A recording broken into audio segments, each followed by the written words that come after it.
No escucho a Where do I nadie. look here? Good evening, everyone. Welcome to the City of North Miami virtual public meeting for the Consolidated Plan 2020-2024 and Action Plan 2020-2021. With us tonight, we have Albert Bazil, Housing and Social Services Director, Chris Plummer, the consultant, Housing and Social Service staff that have logged in all throughout to be a participant in this program. We also have the PIO who made it possible, and also not to forget IT department who's over there just monitoring us. The purpose of this public meeting is to explain in detail the con plan, allowing the public to ask questions, and also in the agenda, we will be having a quick overview of Housing and Social Services Department. After a quick overview of the department made by the director, we will review the con plan, the demographic, the recap of the 2015-2019 priorities and spending, which we just passed, which we are our last leg right now, our last year, the upcoming 2020-2024 priorities, which the public will play a role, the estimated fiscal year 2021 first year grant funding, which we'll call our annual action plan, the next steps, what we should do in order to get the action plan and the consolidated plan possible. And we'll also be available to take questions from everyone, including the public. With that, I will pass it on to the Housing and Social Services Department Director, Albert Bazil. Good afternoon, better. Good evening, everyone. As Marie just introduced me, I am Albert Bazil. I am the Housing and Social Services Director. I want to welcome you all to the 2020-2024 Consolidated Plan virtual public meeting, where we will take the time to explain what is the Consolidated Plan, why is it mandatory that the city prepare one every 5 years, and also why your participation is important and key to the final document that the city will deliver to the U.S., to the United States Department of Housing and Urban Development, HUD. In this meeting, we will cover as well the annual action plan for this coming fiscal year 2020-21. Before I hand it to Mr. Chris Plummer, our consultant, a quick overview of the Housing and Social Services Department. 5 years ago, when the city prepared the last complaint, 2015-2019, this department was just a division of the Community Planning and Development. Last year, the North Miami Mayor and Council voted to make this division a department on its own with the goal to serve you better. This demonstrates the major role this department is playing in the community and how important it is for council and administration to serve you. As the head of the department, I want you to know that we are here to serve you, and I need you all to participate tonight. Continue to take the survey for those of you who have not taken it yet. It's available online until August the 14th, and call us for any other question not related to the Consolidated Plan, which I know you have a lot. Help us assist you better, and thank you for taking the time to participate tonight. With that being said, I'm going to hand it over to Mr. Christopher Plummer, who will take the time to walk us through the Consolidated Plan process. Thank you all. Chris? Thank you, Albert. Good evening, everyone. I'm going to just share my screen. Okay, great. So we went through the first set of slides, the agenda, presentation by the department director, and now we'll talk about what exactly is the Consolidated Plan.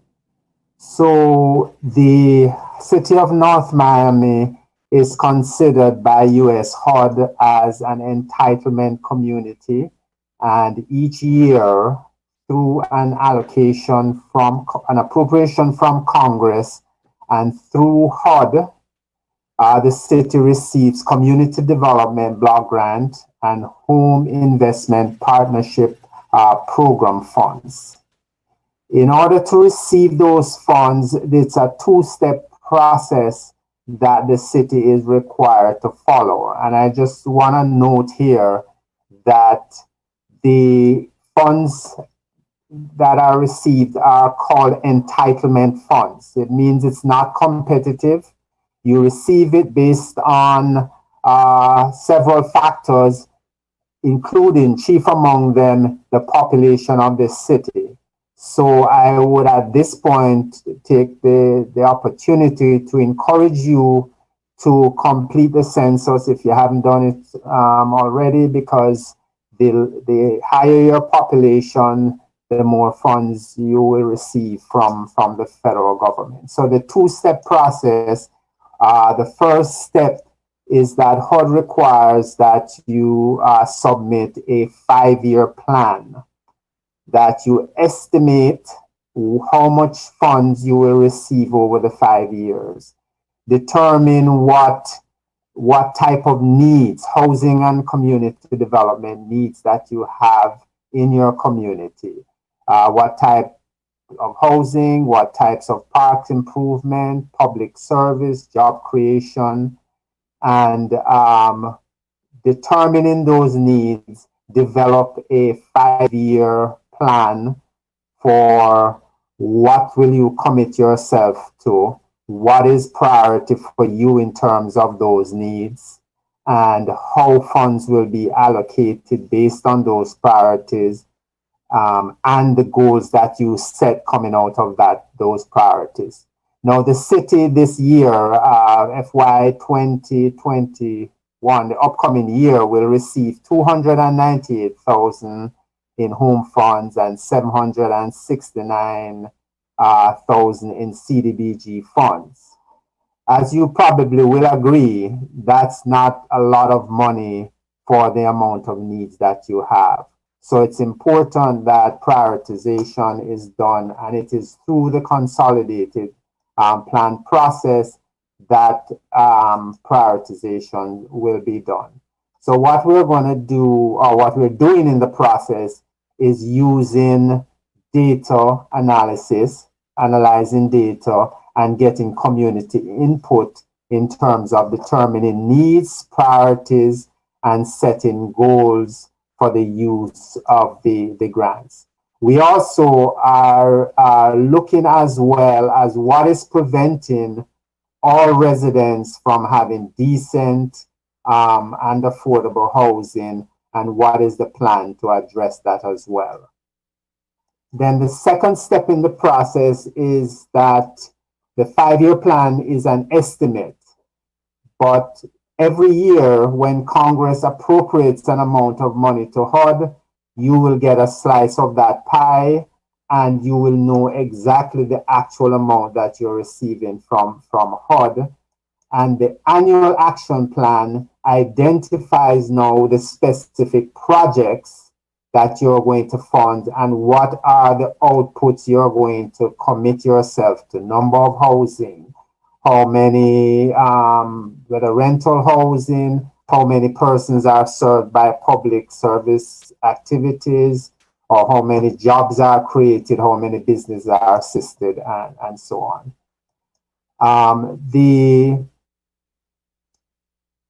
projects or programs in the action plan supports the needs and priorities and goals that were identified in the 5-year consolidated plan. So one is an estimate of over 5 years, and the annual plan is an actual and how you're going to spend the money. Any changes in needs, projects, funding, and so on will require a plan amendment. And the intent is not just to use the federal grants to meet your housing and community development needs, but to also leverage money from the private sector, from banks, from foundations, from other organizations.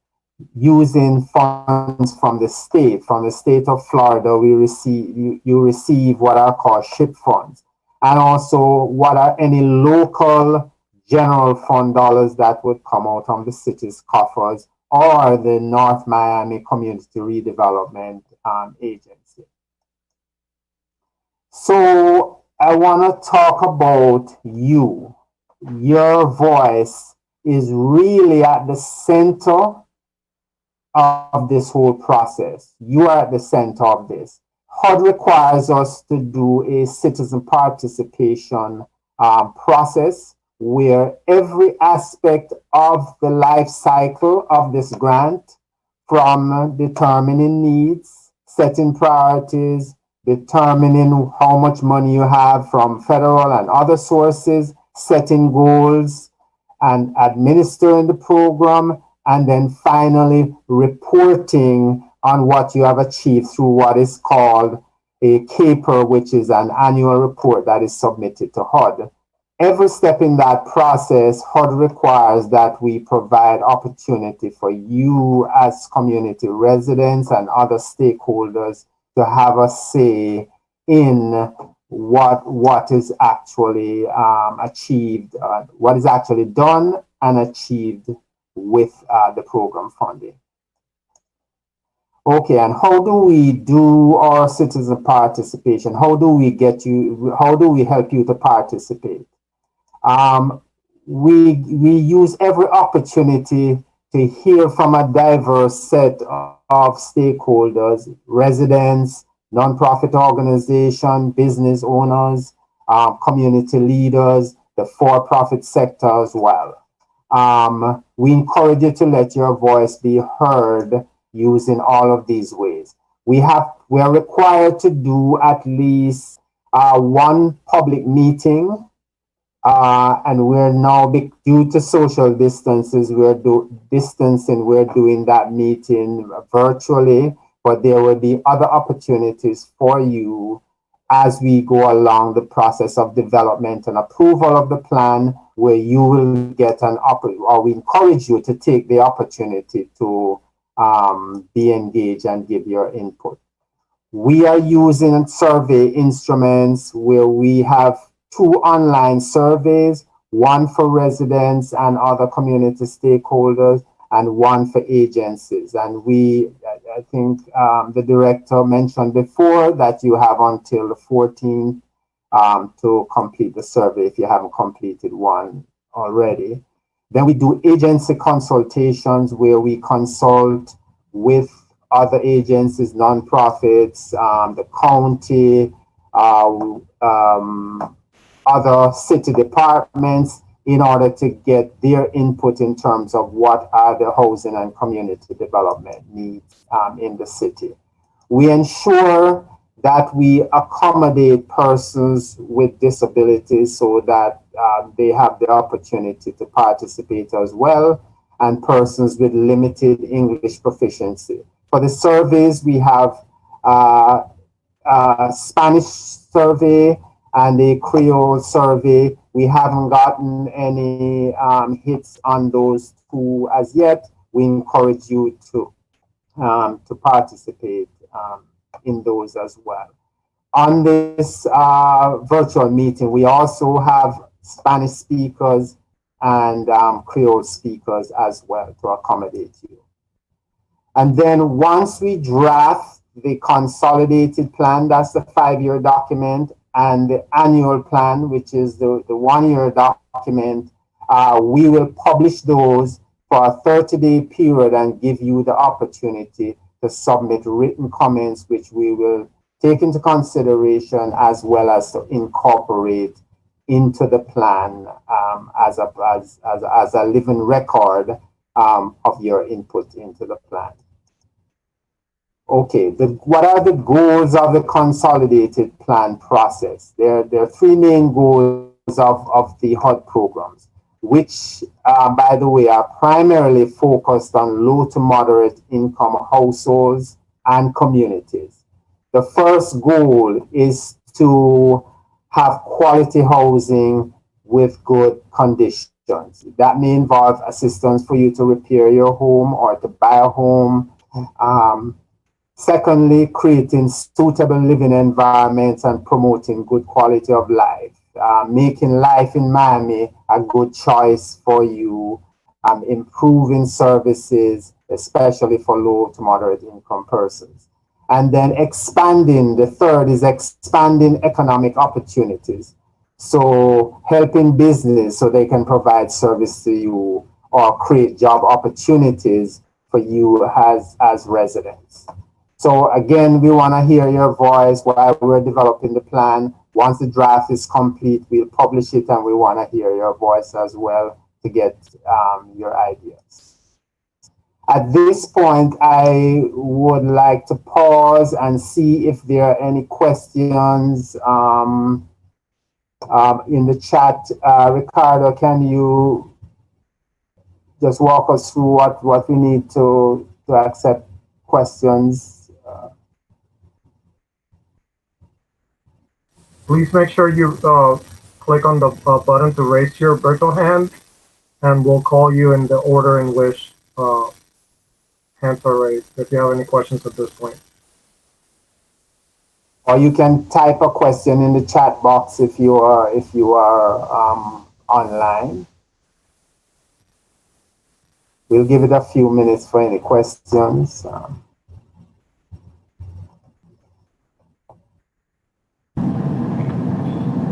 If none, Chris, we are going to continue and we will get them at the second part. Okay. All right, so we talked about the amount of money that the city is going to get. We talked about the fact that it is not enough. So how do we set priorities? One of the first steps in setting priorities is that we use data that's provided by HUD as well as other sources. Data on what has happened to the population since the last consolidated plan has been done in terms of race and ethnicity. Has the population of persons with disabilities or other special needs increased during the time? What's the cost of housing? Has there been change in the cost of housing? What is the cost burden of North Miami residents? What are the household incomes? How have that changed? So we use, you will notice on the slide that it says using 2011 to 2015 data estimates or census estimate, what's called the American Community Survey. This is the data that HUD has provided for us, and they are a little behind, but we also supplement that data with more recent data, such as a study that the City of North Miami commissioned by the Florida International Center. We also look at homeless data from Miami-Dade. We look at the capital improvement plans of the city. So we also use other data. So we look at actual data for that data to tell us what the needs are.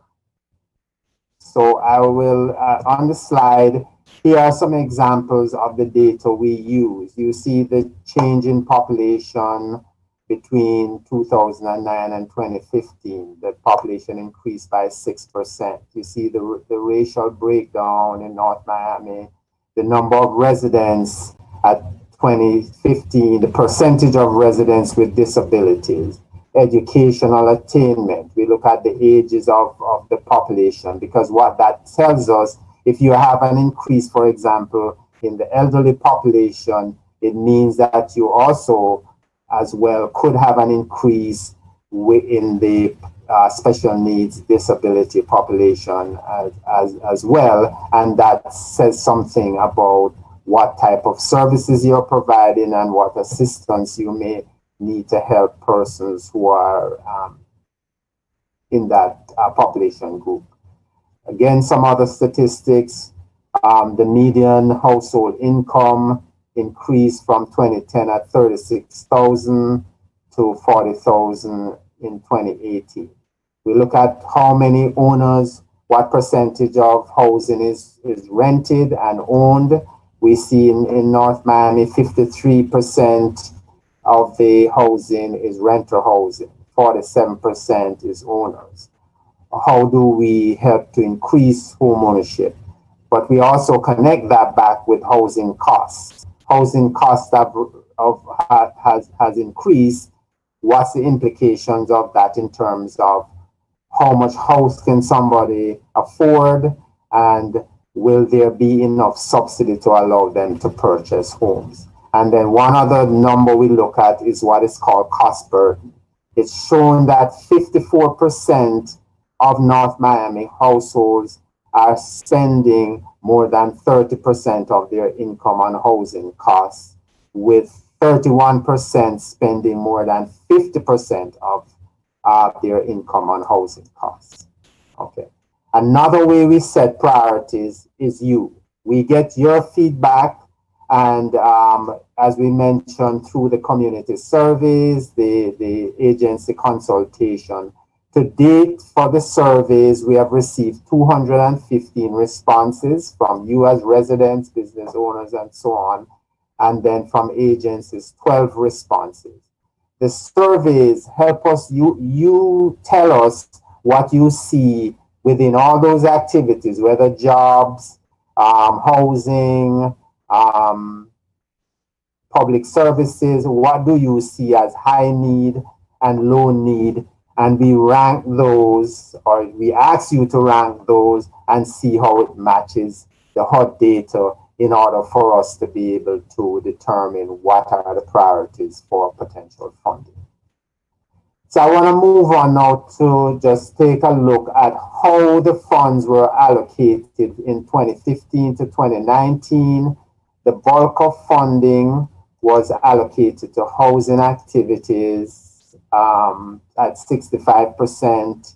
About 4% was spent on economic development activities, 11% for public services. And between the two programs, about 17% is spent for planning and administration. So that was how the money was divvied up, and that was based on the following priorities from 2015 to 2019. And these were the priority areas, and these were the specific activities that were funded: multifamily rental. Well, they were set as priorities. Now, because they're set as priorities does not necessarily mean each year you have to fund every single priority. It really depends on what the circumstances are, what the availability of other sources to be able to supplement this, etc. Okay, so once we did the data analysis, we came up and ranking. This is mainly from your input and the data analysis. What we're seeing is that economic development, that is job creation and business assistance, was ranked as #1 priority. Then owner-occupied rehab was ranked as #2, rental housing #3, public service, public facilities, and then homeless prevention. And these are the activities or needs within each of those activities, as you can see. I would also like to mention at this point that, for example, you didn't see home ownership there as being highly ranked.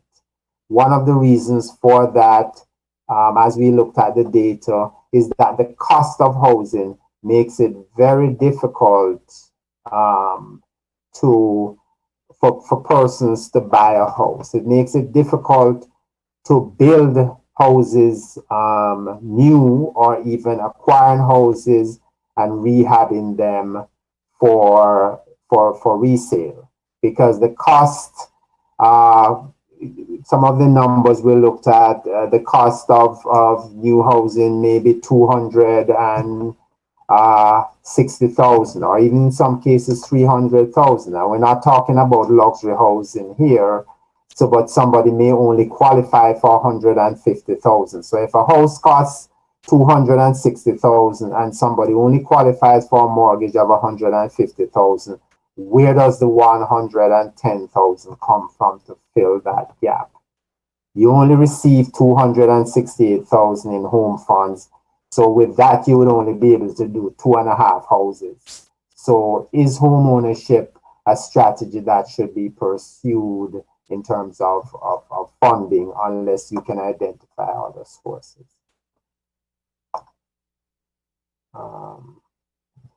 And if you look, for example, homeless prevention and special needs, emergency shelters, transitional housing, and so on, they were identified as high needs, even though they rank as the lowest priority.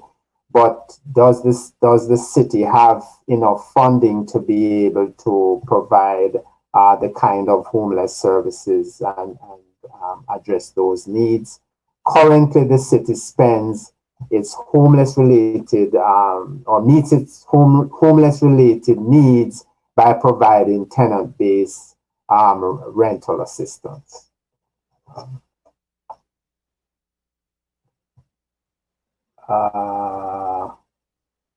We also saw under creating affordable rental housing was that there was a greater need for rental housing for all incomes.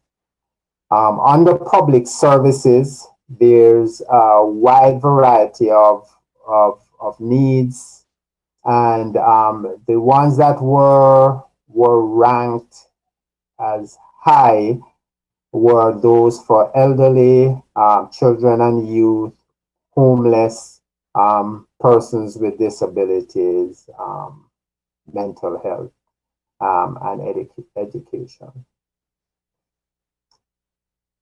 And for small business, for expanding economic development opportunities, assistance to small businesses, and job creation, those were the primary activities. Under improvement to public facilities, we saw where public improvements and recreational facilities was viewed as a high need as well. And the city has been, with this limited funding that they have received, they have been funding public facilities over the years, such as improvements to park, the swimming pool, at some of your recreational facilities as well. Under owner-occupied rehab, the repairs for non-elderly housing, that was viewed as a high priority because the age of the housing stock in the city of North Miami requires a lot of repairs, and the ability of many of the owners of those homes who may have bought them several decades ago, especially our elderly population, they may not have the income to make those repairs. So that was seen as a higher priority. New construction was not seen as a high priority. One of the challenges is that North Miami is built out, so it's very difficult to find land to build on that will be able to generate affordable housing. There are some strategies that can be used, such as inclusionary zoning, by including some affordable units into regular market projects as well. Okay. All right. So I'm gonna take a pause here, see if there are any questions that people have. Chris, one of our residents has a question, and I'm reading it for everybody to hear, and Mary is going to address it. He's asking, are you looking at including licensed foster homes as recipients, or even included us as population of need? I never see this in the demographic stats and was omitted from the surveys. So I'm going to pass it over to Marie to address the question.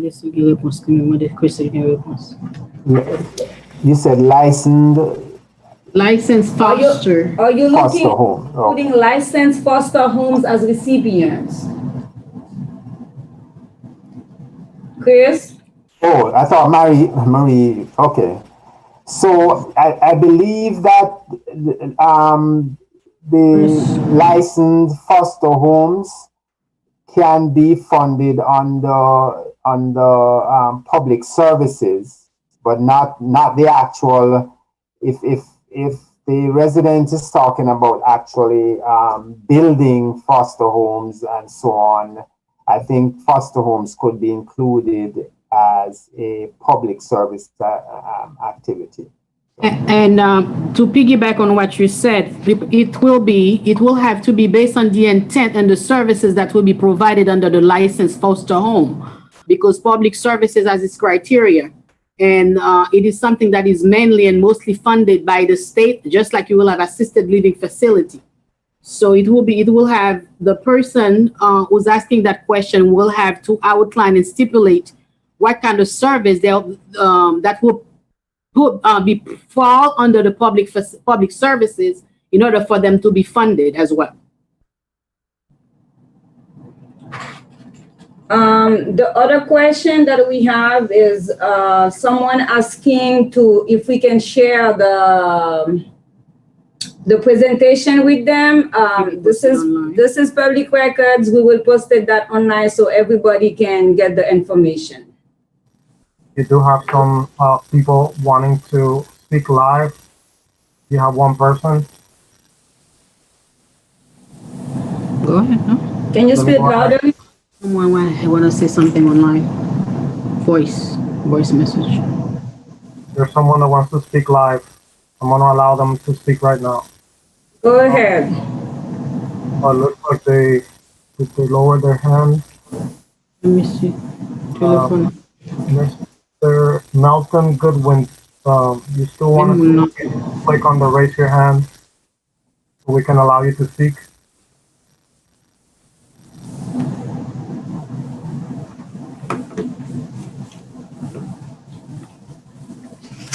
Hi, can you hear me? Yes, we can. Okay, yeah, that was my question earlier that you answered. Thank you for that. We are currently a licensed foster home, and the question was, our property actually has been rezoned into an R6, and so we've been thinking of adding on to our home. So I was just curious if that would be we would be something that would be considered in the future, maybe as a recipient. You will like to add as a construction or add as to provide services, because public service as a recipient is someone who's providing services to the community. Yes, we are currently providing services. Right. However, we're not at max in the current house that we have. But in terms of go ahead. A property that has been. I'm sorry, there's feedback from the TV. We can hear you properly. Maybe you should stand a little bit far from the TV so you can hear us properly, but we can hear you properly. Okay.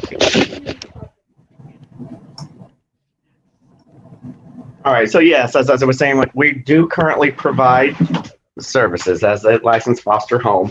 Also, I do know that there is need for additional foster homes. It is a population that just kind of gets overlooked because the state does pay $13 a day to a foster home, which barely pays for food.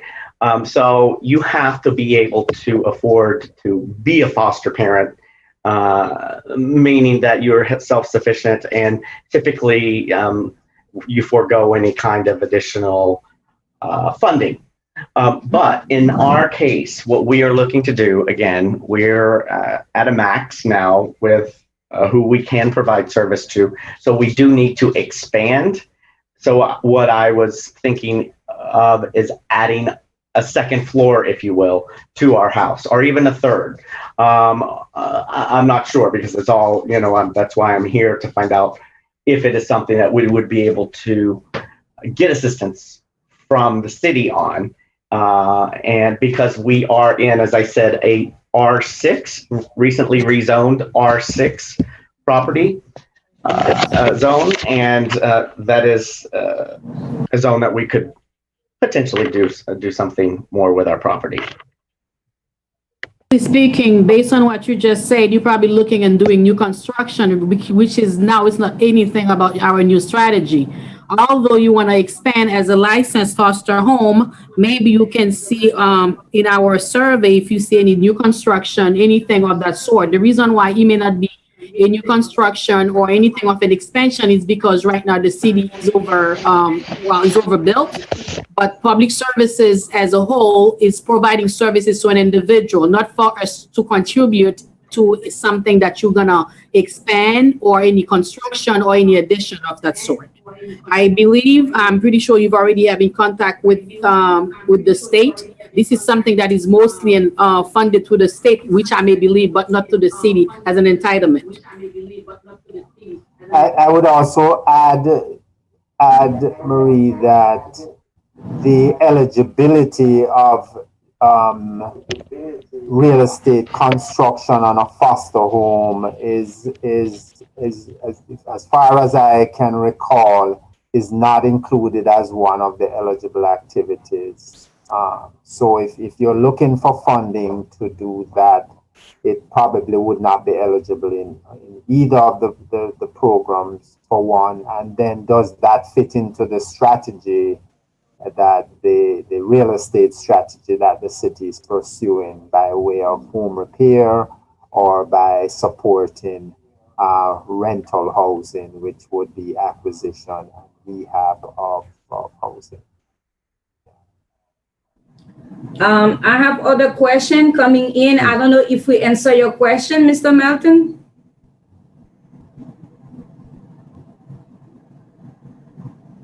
Not too sure if it's still on, but if not, we are open. You can call us off the line, so we can address your question if you're not completely satisfied with the response, or if you have more questions for us. We have another question from one of our residents. What happens to the lots the city owns? Are they a part of new development or what? Because it is out of our hand. This is something they're gonna have to raise to council, not us. To their. Let me try to short answer that one, because this question, it's not going to be addressed by Housing and Social Services, neither the Consolidated Plan. In terms of lot that the city own, it's gonna be the city council decision what to do with them. Are they going to build new affordable housing, new construction, new parks? So for this meeting, for the Consolidated Plan, or what we're doing with the funding that we receive, no, there is no funds allocated for that. I have another question. Thanks for including me. No, do homeowners can apply for the funds? Yes, you can apply. Actually, we having application open from October 1st to October 31st. Once we don't know what the priorities are gonna be. We encourage you to continue to take the survey, and then we are going to allocate the funds based on where you guys put the priorities. But as a reminder, application for this funding or to get the service using those fundings will be open from October 1st, 2020 to October 31st, 2020. And the next question is how to contact you. You can call Housing and Social Services at 305-895-9895, or you can send an email at housing@northmiamifl.gov. Again, let me repeat. The number to contact us is 305-895-9895. And you can email us at housing, spell it out, housing@northmiamifl.gov. I have another question from a resident. Can anyone at any location apply, or is it limited to a certain location? I'm not sure that I understand clearly the question. Can anyone at any location apply? If you live in the city of North Miami boundaries, you are eligible for the service as long as you are qualified, because we have the pre-qualification criteria, you can apply. I think we covered it all at this point. I think we're gonna continue. I think, Chris, you're gonna move over to the action plan 2020. Yeah, yes. Okay, so let me do a quick introduction here, Chris. We're talking about the 5-year consolidated plan. The 5-year consolidated plan, it's what we're gonna do for the next coming 5 years. But for each year, with the fund allocated, we are going to tell again one more time to the Housing and Urban Development Department how we intend to use that money. What does that mean? Every year we're gonna come back to you, not with the consolidated plan, but with the action plan, where we're gonna tell you, okay, this portion is gonna go to rehabilitation, this portion is gonna go to public facilities. So the first year of this consolidated plan, it's gonna be the fiscal year 2020-2021 annual plan action. So I'm gonna hand it over to Chris, who is going to summarize what's coming our way for this year. Okay, so just to follow up on what Albert mentioned, this consolidated plan would be submitted along with an annual action plan, which it would be the first year of the consolidated plan period.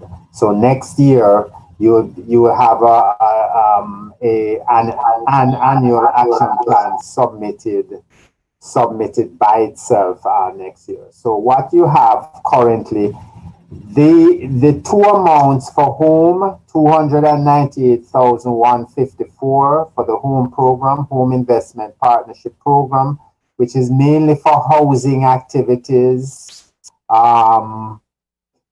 And then CDBG, or Community Development Block Grant, covers both housing, but it also covers public services, public facilities, economic development, business creation, or business assistance and job creation as well. So you have 769,534 for CDBG, 298,154 for home. And then there is what is called, there is an amount that is estimated called program income. And what is program income?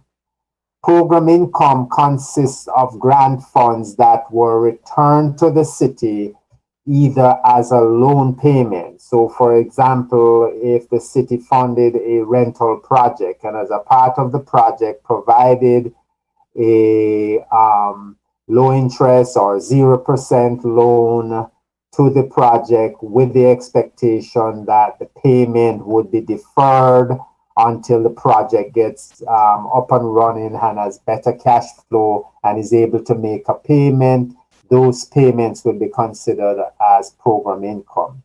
In addition, if a homeowner, for example, or a person, household wanting to buy a home, receives a grant from the city, and part of the requirement of that grant is that the person has to live in the property for a certain period of time, and they decide to sell prior to that period of time, then they would, in some cases, have to repay those dollars. The repayment of those dollars coming in, that's considered program income. Or if you didn't follow some of the regulations, so for example, if you got funded for a rental project and it was supposed to be for low-income persons, and the area just bloomed and prices went through the roof, and you decided that you're not going to rent that to low-income persons anymore. You're going to rent that for a bed and breakfast, for example, then you would not have followed the requirements of the program. So those funds will have to be returned. So we are estimating $21,809 dollars that will be available in program income to be spent next year. Now, how this money will be divided into actual activities will be dependent upon what are the final priorities, goals, and activities that the city funds in the consolidated plan and annual action plan, as well as the RFP process, because I believe you have an RFP currently out for community-based organizations. And I don't know, Marie, if you want to talk about that. Before we get to the to have Marie talk a little bit about it, there is a question. Who would be the direct contact to bring awareness to the community for the need of more foster parents in North Miami for children that are removed from their families to remain in their community to continue a feeling of normalcy? Like you had already stated in earlier, a question like that, or I think this is something that needs to be addressed to the elected official, because us in housing and social services, we're just here to implement what is bestowed on us, what we need to do based on addressing federal guideline. If you do need to propose or do whatever you would like to do, you just have to identify your elected official in your area and try to bring that and let them know to see who can champion that for you. We are not in that position to do that. I want to go back to the fiscal year 2020-2021 annual plan, action plan. One thing we need to remind everybody, this year, the way we are going to distribute the fundings is gonna based on your responses, meaning priorities might shifted this year. The past 10 years, I believe our priorities were on the rehabilitation of single family home. Depending on your responses, it may happen that we have something that come as our number one priority. So we continue to encourage you to take the survey. They are available online in English, in Creole, and in Spanish. So as a reminder, we are going to open the registration October 1st, and it will be closed on October 31st.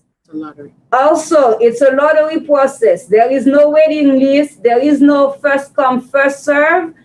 You have to apply, and then we will conduct a lottery to know who are the winners based on the number of applications or the funding that we have, or how many people are going to be selected will depend on how many funds will be allocated to the rehab and other programs.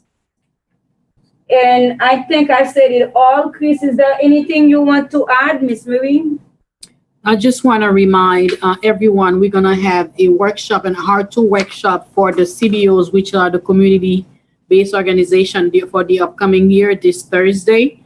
You can follow the link online just to attend. It will be mostly something mandatory for you to attend in order to know or to apply or to submit the documents or to submit your quarterly report and all that. So I will encourage everyone who knows anyone who provide public services to attend that.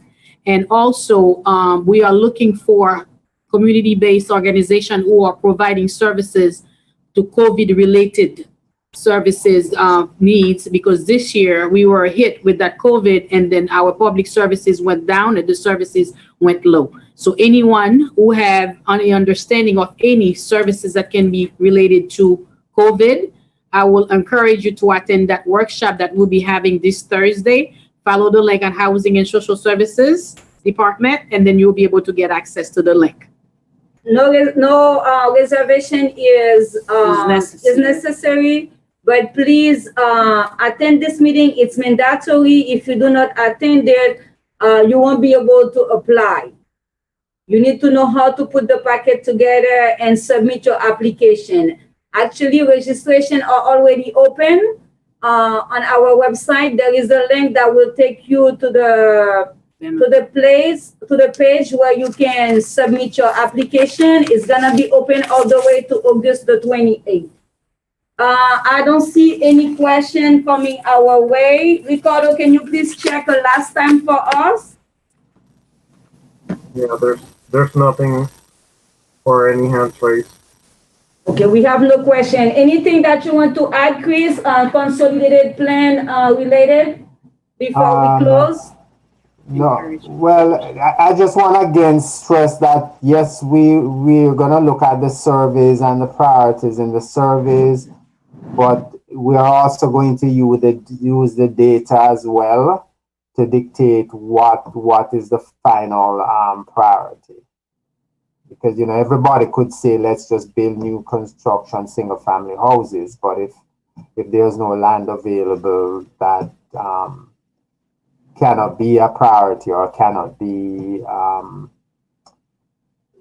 or it can be a priority, but it may not receive funding because you don't have enough money to leverage that, certainly from the federal sources. Now the city may use other funds or the CRA to contribute funding to housing, as it has done in the past. Anything that you want to add, Miss Mary, before we end, because we don't see any more questions? Well, you're gonna go through the schedule. Yeah, we're gonna get to that. Any questions, Miss Mary? No, we're just encouraging everybody just to please go and take the survey. That would enable us to know exactly what our priorities are. Don't wait until we submit the consolidated plan, and this is when you will say, well, why the city never fund that? Now it is our chance for the next 5 years to plan ahead, to know exactly what services are really needed in the community in order for you to better serve you in housing and social services. So just please take the survey, either Creole, English, or Spanish, and you can print it, and then you'll be able, and I'm pretty sure Housing and Social Services Department can assist you in filling it out, and so you can submit it. Now somebody just raised their hand. Ricardo, there is someone who wants to ask a question. Can you please allow this person to speak? Please make sure to unmute yourself, Miss Alexandra Astiler. Yes, hi.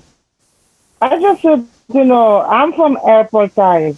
Can I apply for that? I'm a own owner. Hello? No, ma'am. Unfortunately, this meeting is only for North Miami resident. Maybe, to my knowledge, El Portal is not an entitlement city. So it's for the city of North Miami residents. So it doesn't apply to you. Do you know where I can do that? No, maybe you're going to have to talk to your council, contact your council people. Contact your city to see, even if they're not entitlement participating jurisdiction or a grantee, they may have other programs where they can assist you. Okay. Thank you. You're welcome. I think there are two other hands. Oh, yeah. Ricardo, can you please allow them? Our city clerk, I believe, wants to speak. Hi, everyone. I just wanted to know whether there's any chance in extending the deadline for the survey. I haven't really heard about it myself, and I know a lot of constituents have been asking because we have talked about entitlement cities and CDBG grants and how all of that relates to the census. And so people have asked questions about, where that money goes, how do they apply for it? But if there's a survey talking about the priorities, I think that it's extremely important for us to share that information with our community and also let them know that they actually have an opportunity to have some input in that sense. So if there's any way possible, I think maybe if an extension is possible, I think that would give us some time to really promote it and make sure that people are apprised of exactly what this means for our communities. Madam Clerk, let me advise you that we've been promoting this consolidated plan, the survey in particular, in the beginning of July. The survey has been in rotation for the past 2 weeks. We added the Creole version, the Spanish version, and the English was here at the beginning. So the one thing that we can do, we've been out on the radio inviting people not only to attend this meeting, but to continue to take the survey. As I explained, we do not stop here. We have the survey going all the way to August the 14th. We have this public meeting where they can raise their voice. We have the upcoming Planning Commission, which is again a public meeting where they can call or come in and participate. I think they're using the same platform as us, the Zoom. And then finally, we're gonna have the 30-day comment period where they still can comment on it. So it's not really restricted to the survey to give to say where your priorities are. There are other means where they can tell us where their priorities are. So then maybe we can do this. Can you send me a list of the opportunities for people to participate and how they can participate? And what we'll do is while we're assisting people in completing the census, we can also ask them if they'd like to fill out the survey. And that way we can maybe kill 2 birds with 1 stone. I think that we have to capitalize on ways to do the outreach in a time of COVID when people, they're not out in the streets, they're not out and about, but they will be interacting with, I know our office, they'll be interacting with other offices within the city. So I think that we should encourage everyone who's going into an office, maybe even the CRA, try to get them involved to see if we can get maximum engagement. Unfortunately, not everybody has access to email. We know that people's internets have been cut off. People have difficult housing situations. Maybe they're not able to access technology in the ways that we would like. So I think we have to try to be creative and expand those ways. And I'm happy to discuss more offline. We welcome your suggestion. What we're gonna do is really reach out to your office to see how we can get those applications out. As I mentioned earlier, they are available in English, in Creole, and in Spanish. We're gonna reach out to your office and have those applications available. So as we are pushing for the census, we can push for the survey as well to be completed. Absolutely. Thank you so much. And you guys did an awesome job actually presenting. This was really interesting. Thank you, Madam Clerk. Thank you. Yeah. And I just want to add that, we have a deadline to get this in, but I would like to say that there's always room for more, but you definitely, I want to commend the citizens of North Miami because the level of response that you have had is much more than what I've seen in a city that I just recently worked with. That's 10 times your size. So thank you, Chris. We can keep pushing it more. Yeah. Thank you, Chris. And again, thank you to our residents. And I have another question, and I will pass this one to Ms. Marie. Please elaborate on COVID-19 related services. I believe I'm going to add that for Mr. Coleman, that we are inviting people to apply under the public services. Please elaborate on COVID-19 related services. Well, with the time of COVID, the federal government's still developing what kind of services that can be provided. Right now, we know there is a lot of need in teaching. Well, one public service that I can at least promote, teaching kids or teaching students or teaching adults how to do a mask, how to practice social distancing, creating a platform, educating the community. Some of those things you have to be creative and know if in case you would have liked to implement something to address the community need during COVID-19, because the city as a whole cannot do that on its own. So if in case you have a compelling story or service that you can sell to the city or the panelists that would be taking note during the evaluation committee, you might as well sell it. This is why I said if any public service have any new idea on how they can implement and serve the community in implementing any services for COVID, this is why I'm inviting everyone to apply for that public service.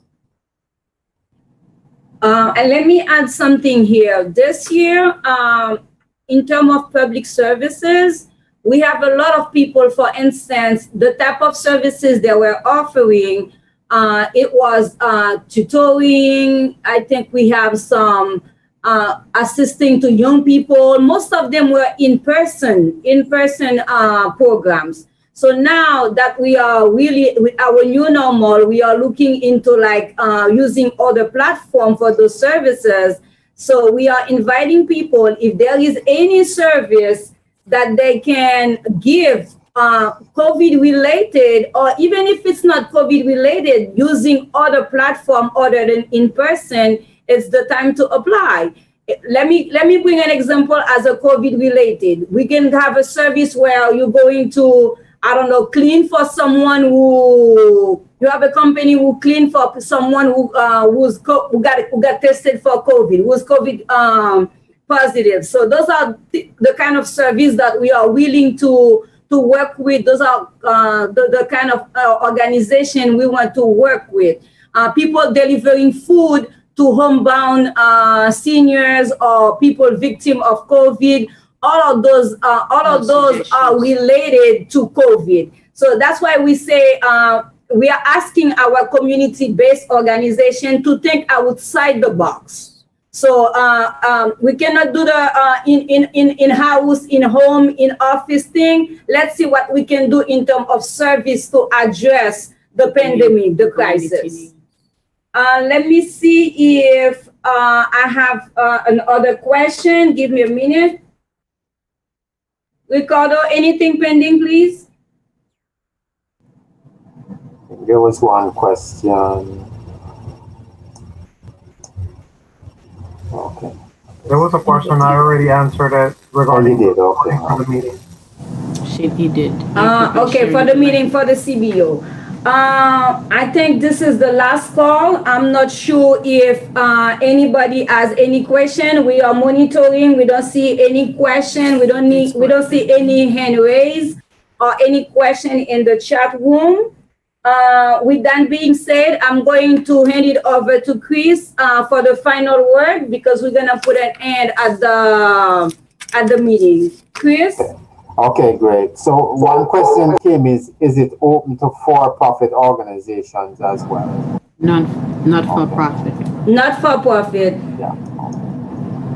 All right. So so the next steps and the schedule, and just really want to thank the clerk for the offer to push the survey.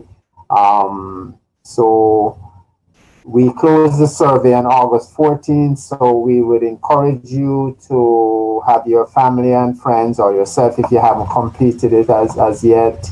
The next meeting we're going to have is that we will put together a draft plan to have it before September 1st, where it will be reviewed at the September 1st Planning Commission meeting, which will be virtual. So we look at the priorities, then needs, and so on, and activity and allocation of funding by that time. Then after that, there will be a draft of the plan will be published in a summary of it will be published in the newspaper. A copy will be placed on the city's website. We normally would put them copies of the hard copies at the library and community centers. I guess, subject to what your social distancing guidelines are now.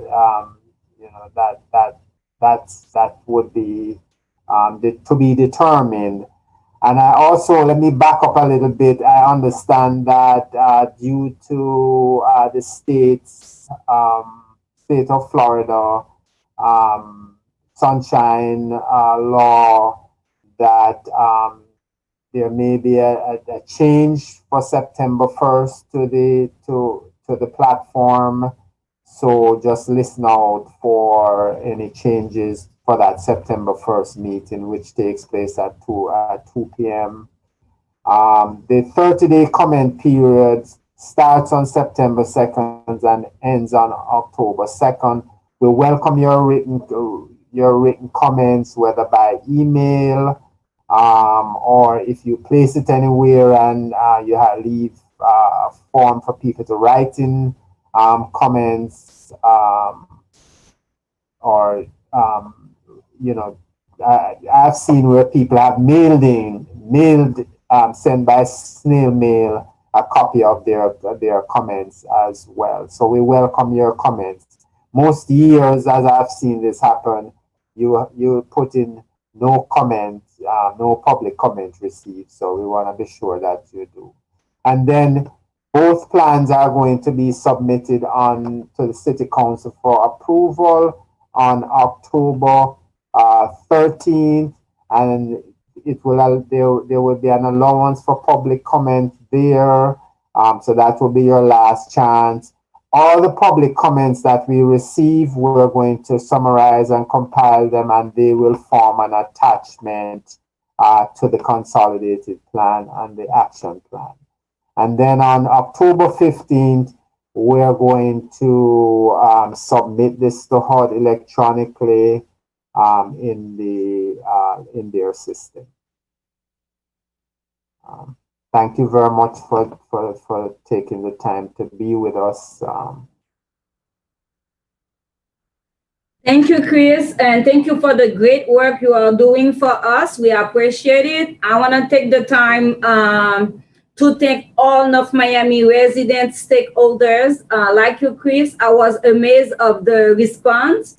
And again, please, I encourage you to continue to take the surveys. For those of you who do not have access to computer, we are going to work with the clerk office to have those applications, those surveys available at the clerk office or wherever the city of North Miami is reaching out for the census all the way to August 14.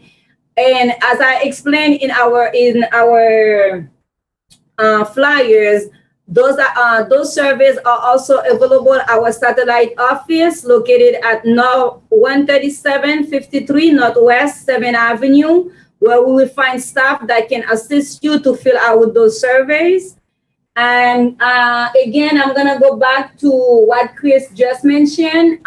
Your participation doesn't stop here today in this public meeting. We have the survey all the way to the 14th. We expect to have you on board on September 1st at 2 p.m. Time might change. We're not sure yet. We will keep you updated. Please keep checking on the website. Once we pass the planning commission, this consolidated plan, this draft of the consolidated plan will be available for public comments for 30 days. So from September 2nd to October 2nd, you still can voice your opinion. We will have comment sheet, I will believe, at the customer services on 125th Street, 8th Avenue. We will have one at City Hall. You will have one at the satellite office where you can come and use the comment sheet for your comments. Or again, you're free to write us using our email, housing@northmiamifl.gov. And finally, there is a third public meetings. Again, you still have your chance to get your comments in. It's the final one where we're gonna take this consolidated plan and the annual action plan to the city council for approval. So again, I thank you all. I don't know if Miss Marie want to add something before we go. No, thanks for attending and thanks for the participants. We've received some feedbacks. Feedbacks we could have addressed, things what we couldn't address because it is beyond our responsibility. But I'm looking forward to have the nonprofits in the event that you do have any that you do, organization that provide services to the community to apply and also to be active into taking the survey that will enable us to know exactly how the money will be spent. The federal money will be set for the next 5 years in order for you to serve you better. Thank you and have a nice evening. Thank you all for attending, and kudos to my IT people, to the housing staff for assisting. And again, please don't hesitate, call us. Call us 305-895-9895. Email us at housing@northmiamifl.gov. Thank you all and have a good evening. Good night.